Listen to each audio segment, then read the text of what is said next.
ನಾನು ಡಿ.ಕೆ. ಶಿವಕುಮಾರ್ ಎಂಬ ಹೆಸರಿನಾದ ನಾನು ಕಾನೂನು ಮೂಲಕ ಸ್ಥಾಪಿತವಾದ ಭಾರತದ ಸಂವಿಧಾನ ವಿಷಯದಲ್ಲಿ ನಿಜವಾದ ಶ್ರದ್ಧೆ ಮತ್ತು ನಿಷ್ಠೆಯನ್ನು ಹೊಂದಿರುತ್ತೇನೆಂದು ನಾನು ಭಾರತದ ಸಾರ್ವಭೌಮತ್ವವನ್ನು ಮತ್ತು ಅಖಂಡತೆಯನ್ನು ಎತ್ತಿ ಹಿಡಿಯುತ್ತೇನೆಂದು ಮತ್ತು ಕರ್ನಾಟಕ ರಾಜ್ಯದ ಮುಖ್ಯಮಂತ್ರಿಯಾಗಿ ನನ್ನ ಕರ್ತವ್ಯವನ್ನು ಶ್ರದ್ಧಾಪೂರ್ವಕವಾಗಿ ಮತ್ತು ಅಂತಃಕರಣಪೂರ್ವಕವಾಗಿ ನಿರ್ವಹಿಸುತ್ತೇನೆಂದು ಭಯ ಅಥವಾ ಪಕ್ಷಾತೀತವಲ್ಲದೆ ರಾಗ ದ್ವೇಷವಿಲ್ಲದೆ ಎಲ್ಲ ಬಗೆಯ ಜನರಿಗೆ ಸಂವಿಧಾನಕ್ಕೆ ಮತ್ತು ಕಾನೂನಿಗೆ ಅನುಸಾರವಾಗಿ ನ್ಯಾಯಯುತವಾಗಿ ಮಾಡುತ್ತೇನೆಂದು ನನ್ನ ಅಜ್ಜ ಗಂಗಾಧರಜ್ಜನ ಹೆಸರಿನಲ್ಲಿ ಪ್ರಮಾಣ ಮಾಡುತ್ತೇನೆ.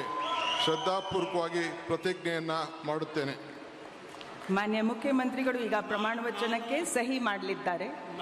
ನಾನು ಡಿ.ಕೆ. ಶಿವಕುಮಾರ್ ಎಂಬ ಹೆಸರಾದ ನಾನು ಕರ್ನಾಟಕ ರಾಜ್ಯದ ಮುಖ್ಯಮಂತ್ರಿಯಾಗಿ ನನ್ನ ಪರ್ಯಾಲೋಚನೆಗೆ ತರಲಾಗುವ ಅಥವಾ ನನಗೆ ತಿಳಿಯದೇ ಬರುವ ಯಾವುದೇ ವಿಷಯವನ್ನು ರಾಜ್ಯದ ಮುಖ್ಯಮಂತ್ರಿಯಾಗಿ ನನ್ನ ಕರ್ತವ್ಯವನ್ನು ಮುಕ್ತ ನಿರ್ವಹಣೆ ಅಗತ್ಯವಾಗುವುದೆಂದು ಸಂದರ್ಭದಲ್ಲಿ ಅಲ್ಲದೆ ಅನಾತ್ಯ ಯಾರೇ ವ್ಯಕ್ತಿಗೆ ಅಥವಾ ವ್ಯಕ್ತಿಗಳಿಗೆ ಪ್ರತ್ಯೇಕವಾಗಿ ಅಥವಾ ಪರೋಕ್ಷವಾಗಿ ತಿಳಿಸುವುದಿಲ್ಲ ಅಥವಾ ಬಹಿರಂಗಪಡಿಸುವುದಿಲ್ಲ ಎಂದು ನನ್ನ ಅಜ್ಜನ ವೀರ ಗಂಗಾಧರ ಅಜ್ಜರ ಹೆಸರಿನಲ್ಲಿ ಪ್ರಮಾಣ ಮಾಡುತ್ತೇನೆ. ಶ್ರದ್ಧಾಪೂರ್ವಕವಾಗಿ ಪ್ರತಿಜ್ಞೆಯನ್ನು ಮಾಡುತ್ತೇನೆ.